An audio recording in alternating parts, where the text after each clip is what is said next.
First contact and confrontation. The vast expanse of space stretched before Admiral Kurth as he observed the holographic display dominating the command center of the Naris flagship, Eternal Glory.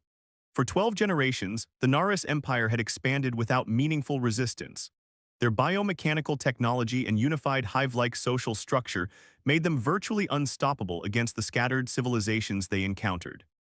Sovereign Admiral, we've detected an unusual vessel approaching the outer marker of Sector 7, reported Subcommander Vestra. Her translucent appendages rippled with bioluminescent patterns indicating curiosity and mild concern. Kurth's four eyes narrowed as the display zoomed in on a small metallic craft moving at impressive speed toward their newest mining colony. The vessel was unlike anything in their extensive archives, asymmetrical, seemingly crude in design, yet achieving velocities that should have been impossible for such primitive construction.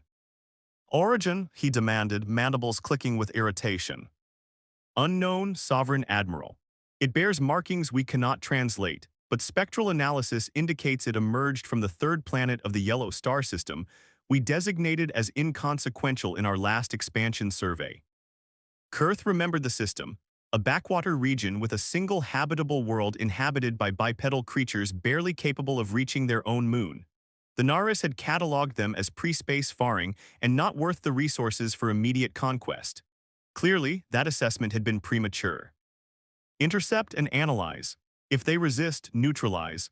The Eternal Empire cannot permit unknown entities to approach our resource centers.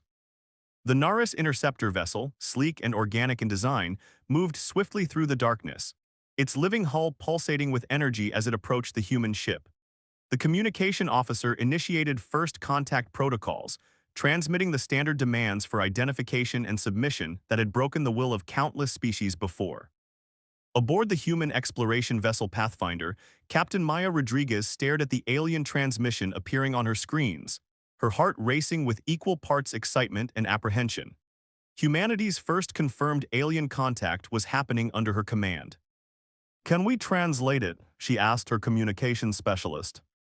"Working on it, Captain, but their transmission contains bioelectric patterns unlike anything in our databases. It might take time." The alien vessel grew larger in their viewports. Its design unlike anything human engineers had conceived, more like a living organism than a constructed ship. "They're scanning us," reported the tactical officer. "Intense energy readings, they're penetrating our shields." Rodriguez straightened her uniform. "Open all frequencies. Let's try to communicate our peaceful intentions before this gets out of hand." But the Naris interceptor had already categorized the Pathfinder as primitive and potentially hostile. Without waiting for a response to their demands, they fired a warning shot, a pulse of energy designed to disable the human vessel's primary systems. What happened next would become legendary in both human and Naris historical records. The Pathfinder not only absorbed the energy pulse, but redirected it through its experimental adaptive shielding, a technology developed for passing through solar flares. The redirected energy scattered harmlessly into space while the human vessel remained operational. "What just happened?" demanded Kurth as reports flooded in from the interceptor. "Impossible," stammered Vextra. "The primitive vessel somehow neutralized our standard disabling pulse. They're now transmitting a response." The message was simple, transmitted in multiple formats and mathematical sequences designed to be universally understood. "We come in peace and seek dialogue. Your aggressive action has been deflected without retaliation as a gesture of goodwill." Kurth's exoskeleton flushed with the blue hue of indignation. "They dare to lecture us on aggression. The arrogance of lesser species knows no bounds. Destroy them." The Naris interceptor launched a full barrage of energy weapons, expecting to vaporize the human vessel instantly. Instead, the Pathfinder executed a series of maneuvers that should have been impossible given its design, avoiding most of the barrage. What couldn't be avoided was once again absorbed by the adaptive shields. Then the human vessel did something truly shocking. It fired back, not with devastating force, but with precisely calculated electromagnetic pulses that temporarily disrupted the Naris ship's biological components without causing permanent damage. "They've disabled our weapons and propulsion without destroying us," reported the stunned interceptor commander. "They're requesting communication again." Kurth could barely contain his rage. A primitive species had not only survived, but had effectively neutralized a Naris military vessel without destroying it, a level of restraint and precision that the Naris themselves had never bothered to develop. Return to base immediately, Kurth ordered. All units prepare for war protocols. These humans must be studied, then eradicated before they become a genuine threat. Over the next 3 Earth months, multiple contact attempts by human diplomatic vessels were rebuffed or met with hostility. The Naris, despite their technological supremacy in many areas, remained baffled by human adaptability and their seemingly contradictory behaviors, capable of both remarkable restraint and devastating effectiveness when provoked. In the vast war chamber of the Naris home world, Kurth presented his findings to the Sovereign Collective. These humans are dangerous precisely because they are unpredictable. They lack the unified purpose of our hive, yet somehow coordinate effectively. Their technology is inferior yet surprisingly adaptable. Most concerning, they seem to improve rapidly with each encounter. The Sovereign Collective pulsed with the deep purple light of consensus. Then we shall not allow them time to adapt further. Prepare the extinction fleet. The human worlds will be purged before they can become a genuine competitor in our territory. Meanwhile, on Earth, the Global Defense Council reviewed the first contact reports with growing concern.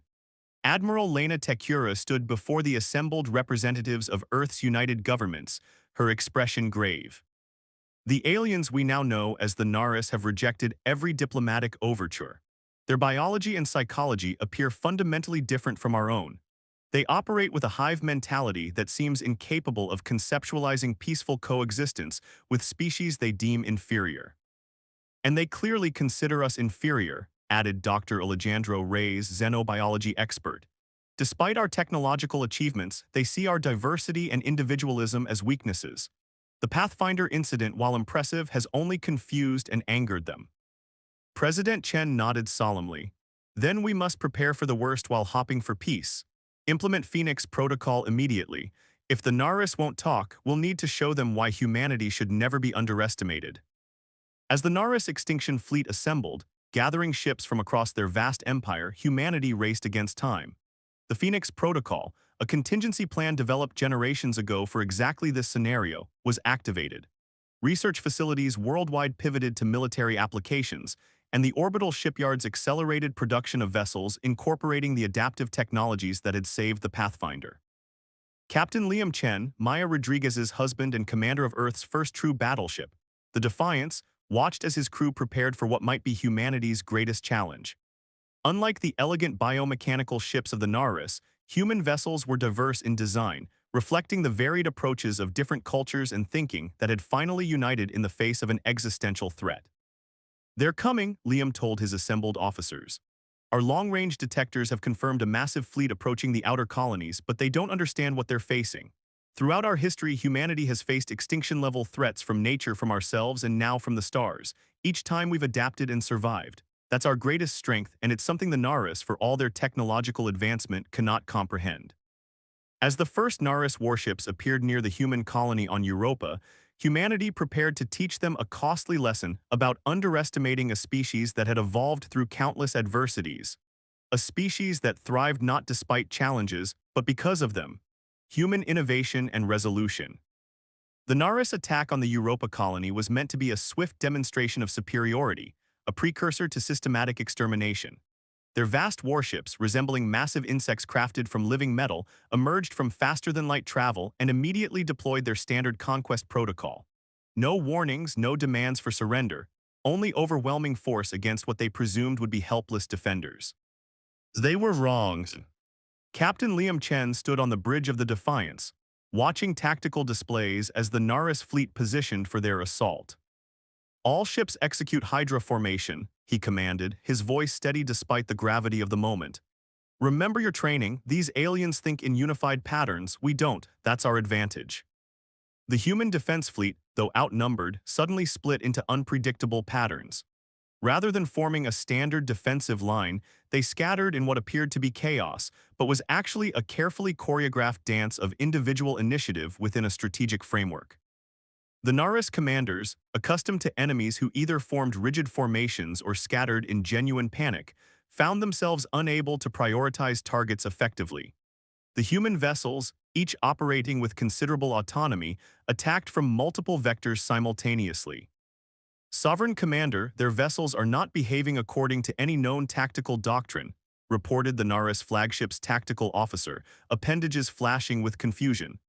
They appear to be acting independently, yet somehow maintain coordination. Admiral Kurth watched in mounting frustration as his perfectly orchestrated attack dissolved into a series of isolated engagements, each playing out differently as human captains adapted to their specific Naris opponents.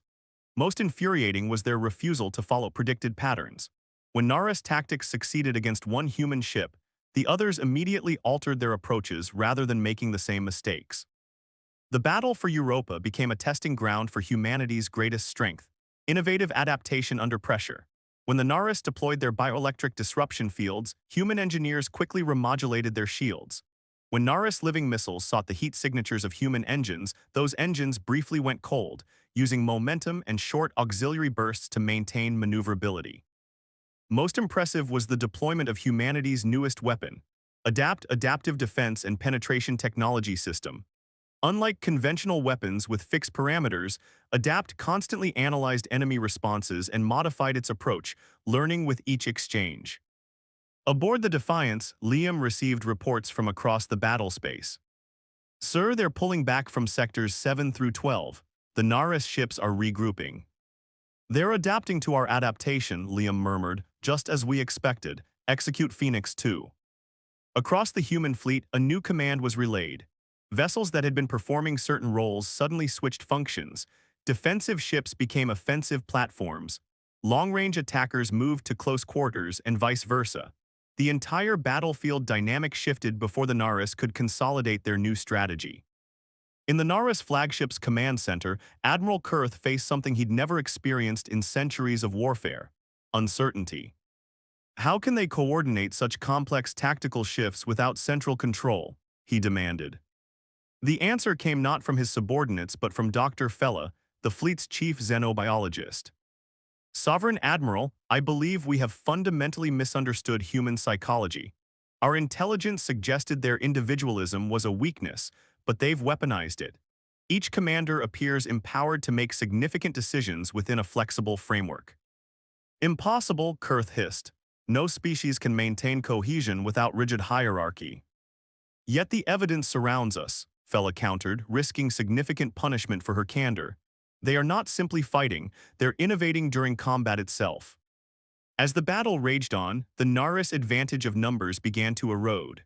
Their losses mounted not because human weapons were superior, they weren't, but because human tactics continuously evolved while Naris responses required consensus and hierarchical approval.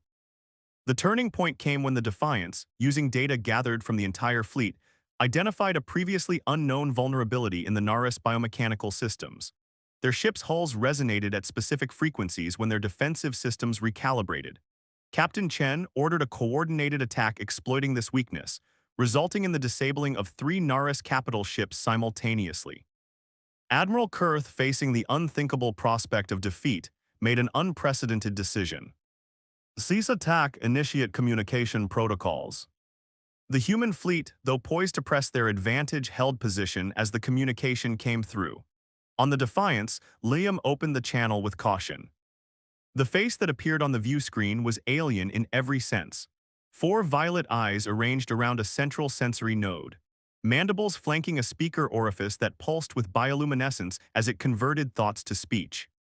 "Human Commander," Kurth began, "you have demonstrated capabilities that defy our understanding. The Sovereign Collective requires explanation before determining how to proceed." Liam stood tall. "Admiral Kurth, we have nothing to explain.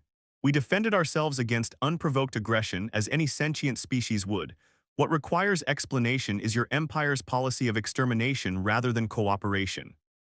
For perhaps the first time in his long existence, Kurth experienced something approaching introspection. "Our species evolved through consensus and unified purpose. For millennia, we encountered only lesser beings who fell easily before our advance or were assimilated into our collective. You are different." "We are human," Liam replied simply. "Throughout our history, we have faced countless challenges: natural disasters, self-inflicted wars, biological threats. Each time we adapted not as a hive mind but as individuals creating solutions that benefit the whole. Our strength is our diversity of thought and approach. What followed was unprecedented in Naris history, a genuine negotiation rather than demands for submission. The initial ceasefire expanded into diplomatic talks, with both species cautiously exploring the possibility that they might coexist despite their fundamental differences. 6 months later, on the newly established neutral station orbiting Jupiter's moon Callisto, representatives from both species gathered to formalize what was being called the Adaptive Accord. Dr. Elena Rodriguez Chen, Maya and Liam's daughter and now Earth's foremost xenoanthropologist, presented the human perspective. The Naris evolved in an environment that rewarded uniformity and hierarchy, she explained to the assembled human dignitaries. Their home world experienced minimal climate variation and few natural disasters. Their predators were predictable. Evolutionary pressure favored genetic consistency and unified response. While we, added President Adibio, evolved on a planet of constant change and challenge, where diversity of thought and approach became our greatest survival tool. Admiral Kurth, now serving as the Naris diplomatic envoy, a position created specifically for this unprecedented situation, addressed the gathering with newly developed translator technology. The sovereign collective has determined that humanity represents not merely a species to be conquered or avoided, but potentially a symbiotic counterpart. Your individualism, which we once perceived as weakness, creates innovations our unified thinking cannot conceive. Conversely, our collective consciousness achieves efficiencies your fragmented societies cannot match. The Adaptive Accord established boundaries, trading protocols, and knowledge exchange programs. But perhaps most importantly, it recognized a fundamental truth. Different evolutionary paths could produce equally valid approaches to sentience and civilization. As the ceremony concluded, Liam found himself standing beside Admiral Kurth, gazing out at the stars visible through Callisto Station's vast observation dome. "We came very close to destroying each other," Liam observed. Kurth's appendages rippled with the bioluminescent pattern that humans were learning to recognize as thoughtful consideration. The Naris have conquered hundreds of species across 12 star systems, yet never encountered one that made us question our own nature. "That's the thing about human adaptability," Liam replied. "Sometimes the most important adaptation isn't technological but conceptual, learning to see the universe differently." As ships from both species navigated the space around Callisto Station, their designs already beginning to incorporate elements inspired by each other, a new chapter in galactic history had begun. One where humanity's greatest strength had proven not to be their weapons or their ships, but their endless capacity to adapt, innovate, and turn adversity into advantage. And across the stars, other civilizations watched with interest as word spread of the species that had done the impossible, teaching the mighty Naris Empire that uniformity was not the only path to strength.